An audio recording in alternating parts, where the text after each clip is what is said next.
বুড়ির পা মেলা একটা ছবি দিতে পারো? কথাটা যিনি বলছেন তিনি তার পার্থিব জীবনের কিনারায় এসে দাঁড়িয়েছেন, আর যাকে বলছেন তিনি তার আধ্যাত্মিক জীবনের সূচনায় এসে দাঁড়িয়েছেন। শ্রী শ্রী সারদা মায়ের ছবিটি চাইছেন রামকৃষ্ণ মঠ মিশনের বহুমানিত সন্ন্যাসী, মায়ের সন্ন্যাসী সন্তান স্বামী প্রেমেশানন্দ মহারাজ। আর যার কাছে ছবিটি চাইছেন তিনি হলেন রামকৃষ্ণ মঠ মিশনের বর্তমান সহসংঘাধ্যক্ষ পূজনীয় স্বামী সহিতানন্দ মহারাজ। এই আজ থেকে বহু বছর আগের কথা। ঘটনার স্থানটিও এখানে নয়, সারগাছিতে। ওই সারগাছি আশ্রমেই থাকতেন পূজনীয় স্বামী প্রেমেশানন্দ মহারাজ। তার জীবনের শেষের দিকটায় যখন তিনি ভালো করে দেখতে পেতেন না, এমনকি রাত্রে ঘুমও তেমন হতো না, শুধু মাঝে মাঝে জেগে উঠে অন্ধকার ঘরে টর্চ জ্বালিয়ে কি যেন দেখতেন, সেই সময় একদিন তিনি তার সেই সময়ের সেবক বর্তমান সহসংঘাধ্যক্ষ সহিতানন্দ মহারাজকে বলছেন, বুড়ির পা মেলা একটা ছবি জোগাড় করতে পারো? রাত্রে মধ্যে মধ্যে দেখি। মুশকিলে পড়ে গেলেন সহিতানন্দ মহারাজ। সারগাছিতে ওই ছবি কোথায় পাবেন? এদিকে প্রেমেশানন্দ মহারাজ তখন মা মা করতে করতে একেবারে মাময়। ছবিটা পেলে তিনি একটু ভালো থাকবেন এই ভেবে সেই সময় সারগাছি আশ্রমের সহকারী সম্পাদক স্বামী অনাময়ানন্দকে সহিতানন্দ মহারাজ জানালেন।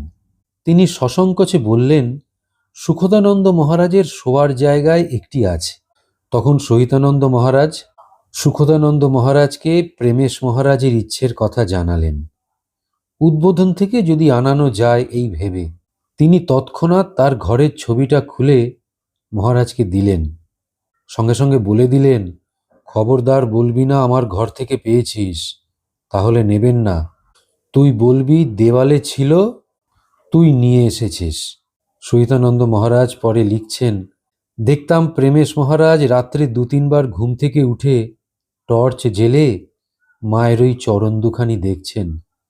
যতদিন মহারাজ শরীরে ছিলেন ছবিটি মহারাজের মাথার কাছে ছিল, এখন সেটি আমি যেখানে থাকি সেই ঘরে আছে। আহা, কি সব মায়ের সন্তান ছিলেন! একেবারে মাময় জীবন হয়ে গিয়েছিল তাঁদের। এক অপূর্ব ব্যক্তিত্বের অধিকারী ছিলেন এই প্রেমেশানন্দ মহারাজ। যেমন ছিল তার পাণ্ডিত্য, মধুর ব্যবহার, তেমনই ছিল তার বাচনভঙ্গি। আর মা মা করতে করতে এমনই মাতৃসুলভ মমতা তার মধ্যে প্রকাশ পেত যে তার আকর্ষণে 8 থেকে 80 বহু মানুষ, সে যুবক যুবতী বৃদ্ধ পণ্ডিত সবাই আসতেন তারা কলকাতা মাদ্রাজ প্রভৃতি স্থান থেকে। রামকৃষ্ণ মঠ মিশনের বর্তমান সহসংঘাধ্যক্ষ স্বামী সহিতানন্দ মহারাজ 1958 থেকে 1967 সাল পর্যন্ত এই স্বামী প্রেমেশানন্দ মহারাজকে সেবা করার সৌভাগ্য লাভ করেন। তিনি একদিন প্রশ্ন করেছিলেন মহারাজকে, কৃপার কি প্রয়োজন আছে? উত্তরে প্রেমেশানন্দ মহারাজ জানিয়েছিলেন, কৃপা কৃপা কারা করে জানো? যাদের ভগবানের দিকে ঠিক ঠিক মন আসেনি। অর্থাৎ ভগবান যদি দয়া করে নেন তো নিন, আমি অত পারব না। যার ভগবানে টান হয়েছে তার ভাব হলো, আমি ভগবানকে ডাকবই, আমার নিজের জিনিস আমি না ডেকে থাকতে পারি না। ছোটবেলায় দেশে দেখেছিলাম, পাশের বাড়িতে একটা ছেলে স্কুল থেকে ফেরার সময় বাড়ির কাছে এসেই চিৎকার করে ডাক দিত, মা খেতে দাও। যার খিদে পায়নি তাকে দিলেও সে খাবে না। যেমন ঠাকুরের সময়ের হুটকো গোপাল মাঝে মাঝে আসতো আবার পালাতো। ঠাকুরের শরীর যাওয়ার পর সবাই মিলে আটকালেন, তা সে প্রস্রাব করতে যাওয়ার নাম করে দৌড় দিল।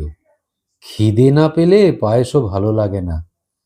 খেলা করে ক্লান্ত হলে এবং খিদে পেলে তখন বলে, মা আমায় পায়েস দাও। এই প্রেমেশানন্দ মহারাজই একদিন সেবককে অর্থাৎ সহিতানন্দ মহারাজকে বলছেন, তুমি ইচ্ছা করছো ঈশ্বরে মন দেবার, কিন্তু পারছো না, কারণ পূর্বজন্মের সংস্কার কাম ক্রোধ মোহ। তবে কি জানো, ভগবানের কাছে প্রার্থনা করলে একটু কমে যায়। তাছাড়া আমি তো রাতারাতি মুক্ত পুরুষ হতে পারবো না। আমার যা শক্তি আছে আমাকে তো সেভাবেই এগোতে হবে। ওর শক্তি বেশি, ও তাড়াতাড়ি যেতে পারে, ও চলুক, কিন্তু আমার লক্ষ্য ঠিক থাকা চাই। কাশী আমি যাবই, আমার অল্প শক্তিতে চেষ্টা করছি, মা কি তা দেখছেন না?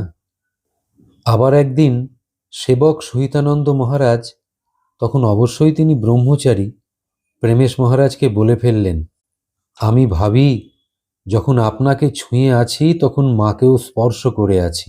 প্রেমেশ মহারাজ উত্তরে জানালেন, নিশ্চয়ই নিশ্চয়ই, তোমার যদি বিশ্বাস থাকে তবে নিশ্চয়ই তাই। বলেই আবার বলছেন, মা আমাকে দুটো মন্ত্র দিয়েছিলেন, এখন হলে বলতাম অত হাঙ্গামায় কি দরকার, একটা হলেই তো হয়। বলে একটু হাসলেন। আগে তো দীক্ষা নিয়েছিলাম, জপ করতাম, সেই মন্ত্রের সিদ্ধি হওয়াতে মায়ের দর্শন পাই। আবার দীক্ষা নেওয়ার কি প্রয়োজন ছিল তখন বুঝিনি, এখন বুঝছি। মাকে তখন বললেই হতো, মা তোমাকে তো পেলাম, এখন তোমাতে বিশ্বাস থাকলেই হলো। সহিতানন্দ মহারাজ বলছেন, মা বলেছেন যে যারা তার কাছে আসবে ঠাকুর অন্তত শেষ সময় এসে তাদের হাত ধরে নিয়ে যাবেন। মায়ের যারা শিষ্য, যেমন আপনারা, তাদের তো মুক্তির কোনো ভাবনা নেই, কিন্তু আমরাও তো মায়ের কাছে এসেছি, এটা সত্যি কিনা? প্রেমেশ মহারাজ জানালেন, যদি তুমি ভাবো যে মায়ের কাছে এসেছো, তার কাছে আছো, তবে তাই। তুমি মা বলতে কি বোঝো? মা মরে গিয়েছেন নাকি? মায়ের কাছে কেউ এসে যদি মুক্তি চায় তবে তো সে পাবে, নইলে মা যদি জোর করে দেন তবে তো অত্যাচার করা হলো। সহিতানন্দ মহারাজ আবার জিজ্ঞেস করছেন, মায়ের যারা শিষ্য, সন্ন্যাসী বা গৃহী, তারা মুক্ত তো? প্রেমেশ মহারাজ জানালেন, তারা মুক্ত বটে, তবে যারা মায়ের স্নেহ পেয়েও মানের জন্যে কাঙাল, তাদের আরো দু এক জন্ম লাগবে বই কি। Fame is the last infirmity of the noble mind. Premesh Maharaj আবার বলে যেতে লাগলেন, তোমরা ইংরেজি পড়া বাবু, তোমাদের বড় ভয় পাই। যে সরল মূর্খ, গুরু যা বলেন সে সরল বিশ্বাসে পালন করে, কিন্তু তোমরা নিজের নিজের বুদ্ধি দিয়ে বিচার করতে গিয়ে সব মাটি করে ফেলো। তোমার নার্ভ স্ট্রং আছে, কিন্তু প্রাণের অভাব, সেটা যদি বিচার দিয়ে ভরিয়ে নিতে পারো। বিচার করতে করতে একটা একটা করে পঞ্চকোষ খুলে ফেলতে হবে। এর জন্যে লোক দেখানো জপ ধর্মকর্ম করতে হয় না। বর্তমান যুগের এই প্রাণহীন আচার সর্বস্ব ধর্মকর্মের মধ্যে এই কথাগুলো শুনলে মনে হয় না কি অপূর্ব সব বিচার? এরকমই ছিলেন মায়ের সন্তান স্বামী প্রেমেশানন্দ মহারাজ।